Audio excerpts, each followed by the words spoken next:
Hello everyone, welcome back to my channel. ऐसा बताया जा रहा है कि लगभग 3-4 महीने बाद में बच्चों की लिए कोरोना की थर्ड वेव आने वाली है, जो कि बच्चों के लिए बड़ी घातक साबित होने वाली है। तो वो जानने के लिए हम लोग आए हैं अग्रवाल किड्स क्लिनिक पे। तो चलते हैं अब हम डॉक्टर महीप अग्रवाल से मिलने कि हमें इन 2 से 3 महीनों में बच्चे के लिए कोरोना से बचाव के लिए हमें क्या करना चाहिए, क्या क्या एक्टिविटी करनी है, क्या ध्यान रखना है हमें।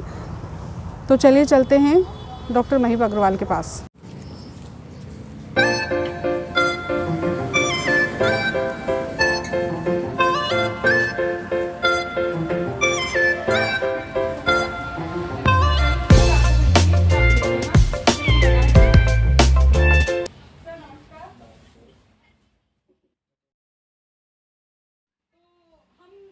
डॉक्टर महीप से आने वाली कोरोना की जो थर्ड वेव है उसके बारे में जानकारी लेने के लिए। तो आप हैं डॉक्टर महीप। तो सर आप हमें बताइए कि बच्चों में कोरोना और बच्चों से कोरोना क्या होता है। बच्चों में कोरोना और बच्चों से कोरोना, अभी कई लोगों को कई तरह की भ्रांतियाँ रहती हैं। कईयों को लगता है, कई लोगों को कि बच्चों में कोरोना नहीं होता है, या कुछ को लगता है कि बच्चों में ही खासकर कोरोना होता है। तो देखिए, ऐसा है कि बच्चों में कोरोना होता है, लेकिन ऐसा कुछ अलग नहीं है कि बच्चों में कम कोरोना होता है या बच्चों में ज़्यादा कोरोना होता है। अभी हमने देखा कि फर्स्ट वेव में जो ओवरऑल पेशेंट्स थे वो कम थे, तो इसलिए बच्चों में केसेस भी कम थे। बट जो हमने सेकेंड वेव में देखा, जो एक दिन में 1 लाख केस आ रहे थे वो बढ़ के 4 लाख केस हो गए। तो उसी प्रोपोर्शन में बच्चों में भी केसेस ज़्यादा आए हैं, बच्चों में भी बहुत पॉजिटिव केसेस आए हैं और बच्चों में ज़रूर होता है कोरोना।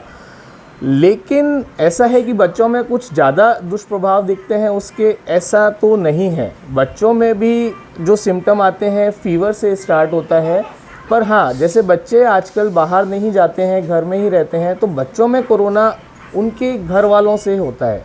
जो लोग बाहर जाते हैं, काम पे जाते हैं, अगर उनमें कोरोना के लक्षण हैं उसके कारण बच्चों में कोरोना होता है।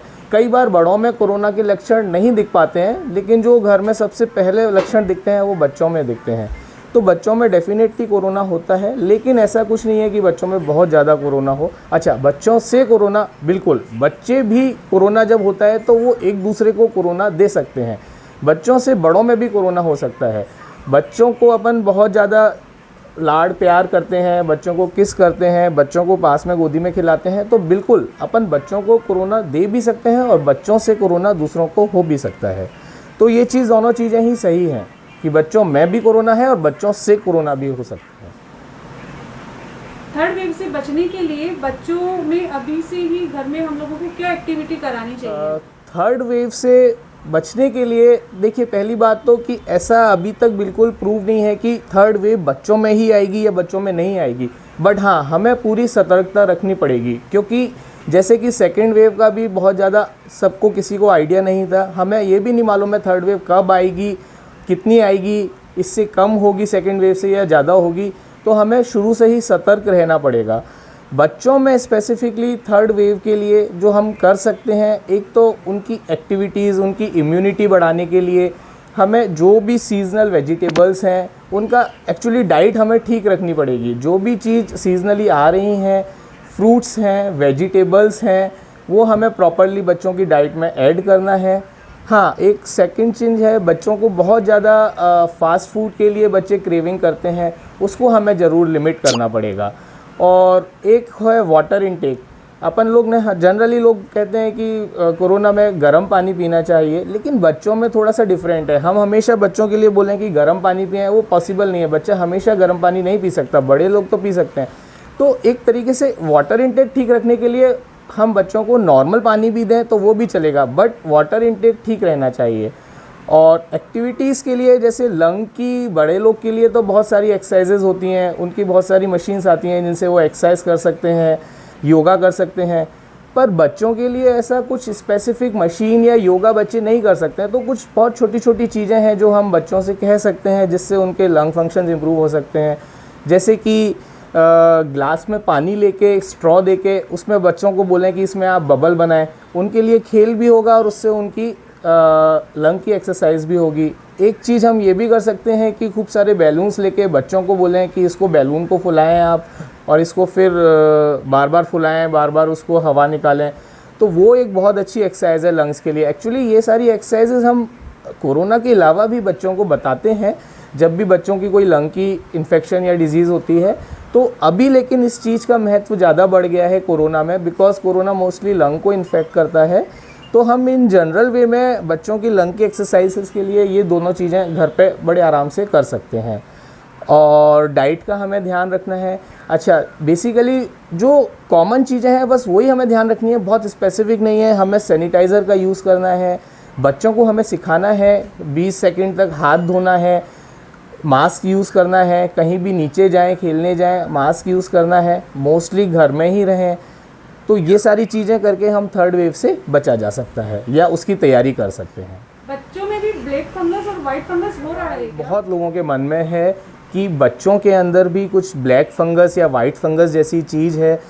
तो मैं भी बहुत दिनों से कई पेशेंट्स देख रहा हूँ, जब आंखें बच्चों की लाल है तो वो फटाफट लेके डॉक्टर्स के पास आते हैं, उन्हें डर लगता है कि ये कुछ अलग चीज़ तो नहीं है। तो मैं ये बताना चाहूँगा कि बच्चों में ब्लैक फंगस, वाइट फंगस जैसी अभी चीज़ें बहुत कम हैं या नहीं देखने को मिली हैं, क्योंकि जो ब्लैक फंगस या फंगस जो बीमारी होती है, जनरली जिनको कोविड होके बहुत दिनों तक एडमिट रहते हैं और फिर उनको बहुत लॉन्ग टर्म तक मेडिसिन, स्टेरॉइड्स चलते हैं, या वो जो डायबिटिक होते हैं उनमें बहुत उनमें चांसेस ज़्यादा होते हैं। लेकिन अगर बच्चा घर में ठीक है, सब कुछ सही है, एडमिट कहीं नहीं हुआ है, तो बहुत ही रेयरली चांसेस हैं।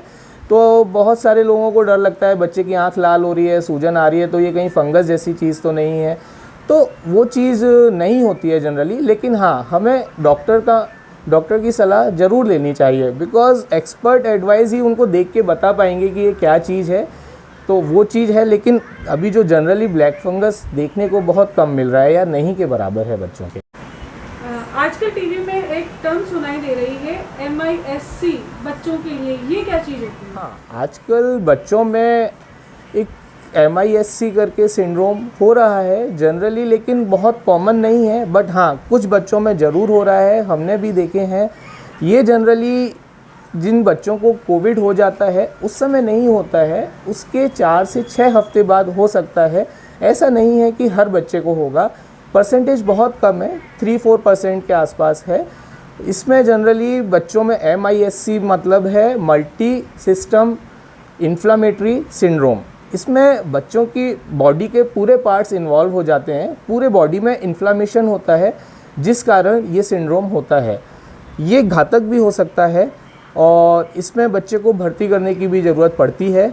इसमें जनरली जब कोविड से बच्चा रिकवर हो जाता है, 4 से 6 हफ्ते बाद बॉडी में इन्फ्लामेशन होता है, जिस वजह से बच्चे को बहुत तेज़ बुखार आता है। इसके लक्षण क्या हो सकते हैं, कैसे हम घर में पहचान सकते हैं? इसमें पहली बात तो यह है कि बच्चों को 4 हफ्ते या 6 हफ्ते पहले कोरोना हुआ होगा या खांसी जुकाम हुआ होगा। उसके बाद बच्चे को बहुत तेज़ बुखार आता है इन्फ्लामेशन के कारण।